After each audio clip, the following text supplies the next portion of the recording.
ઓમ નમઃ શિવાય. નમસ્કાર મિત્રો, સ્વાગત છે આપનું મારા પ્રભુજી ચેનલમાં. આજે આપણે વાત કરીશું રવિ પ્રદોષ વ્રત વિશે અને તેની કથા પણ સાંભળીશું. તો રવિવારના દિવસે આ વ્રત આવવાના કારણે તેને રવિ પ્રદોષ વ્રત કહેવામાં આવે છે. પ્રદોષ વ્રત દર મહિનાના બંને પક્ષોની ત્રયોદશી તિથિએ રાખવામાં આવે છે. એક સમયે સર્વ પ્રાણીઓના હિતાર્થે પરમ પવિત્ર ભગીરથીના તટ પર ઋષિ સમાજ દ્વારા વિશાળ ગોષ્ઠીનું આયોજન કરવામાં આવ્યું. આ સભામાં વ્યાસજીના પરમ શિષ્ય પુરાણ વેતા સુતજી મહારાજ હરિકીર્તન કરતા કરતા પધાર્યા. સુતજીને આવતા જોઈને શૌનકાદી 88,000 ઋષિ મુનિઓએ ઊભા થઈને તેમને દંડવત પ્રણામ કર્યા. મહાજ્ઞાની સુતજીએ ભક્તિભાવથી ઋષિઓને હૃદયથી લગાવ્યા અને આશીર્વાદ આપ્યા. વિદ્વાન ઋષિગણ અને બધા જ શિષ્યો આસન પર વિરાજમાન થઈ ગયા.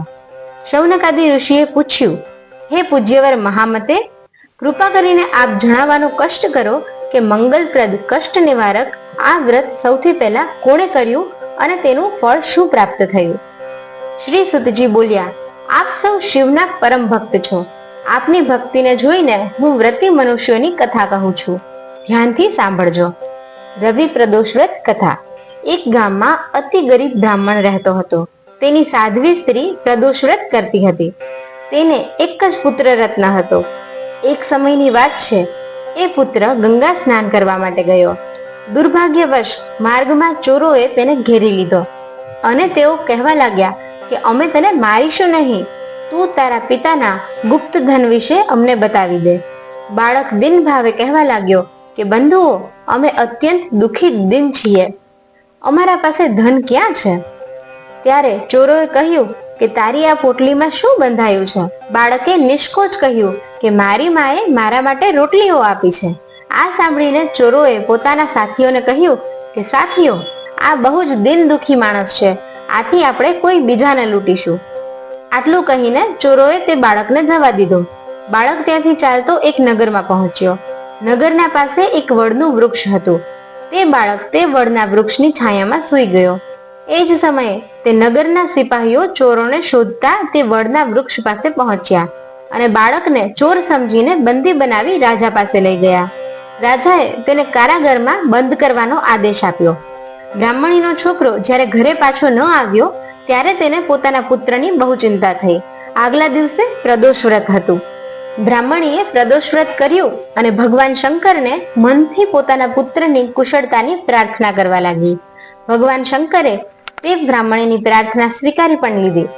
એ જ રાતે ભગવાન શંકરે તે રાજાના સ્વપ્નમાં આદેશ આપ્યો કે તે બાળક ચોર નથી, તેને પ્રાતઃકાળે છોડી દે, અન્યથા તેનું આખું રાજ્ય વૈભવ નષ્ટ થઈ જશે.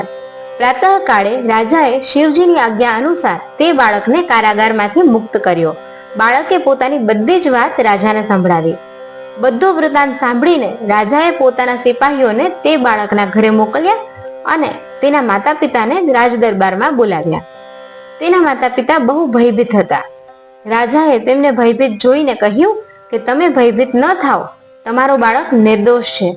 રાજાએ બ્રાહ્મણને 5 ગામ દાનમાં આપ્યા, જેથી તેઓ સુખપૂર્વક પોતાનું જીવન વ્યતીત કરી શકે. ભગવાન શિવની કૃપાથી બ્રાહ્મણ પરિવાર આનંદથી રહેવા લાગ્યો. અતઃ જે મનુષ્ય રવિ પ્રદોષ વ્રત કરે છે તે સુખપૂર્વક અને નિરોગી થઈને પોતાનું પૂર્ણ જીવન વ્યતીત કરે છે અને તેના જીવનમાં ખુશહાલી આવે છે. હે શિવ શંભુ, જેવા તમે બ્રાહ્મણી અને તેના પુત્રને ફળ્યા એવા અમને સૌને ફળજો. ઓમ નમઃ શિવાય. તો મિત્રો, કમેન્ટમાં ઓમ નમઃ શિવાય લખવાનું ભૂલતા નહીં. આ વિડીયોને લાઈક કરજો, તમારા સ્નેહીજનો સાથે શેર કરજો અને અમારી ચેનલને સબસ્ક્રાઇબ જરૂરથી કરજો, જેથી તમને અમારા આવનારા વિડીયો વિશે જાણ રહે. તો મળીએ છીએ હવે નવા વિડીયોમાં. ત્યાં સુધી રાધે રાધે.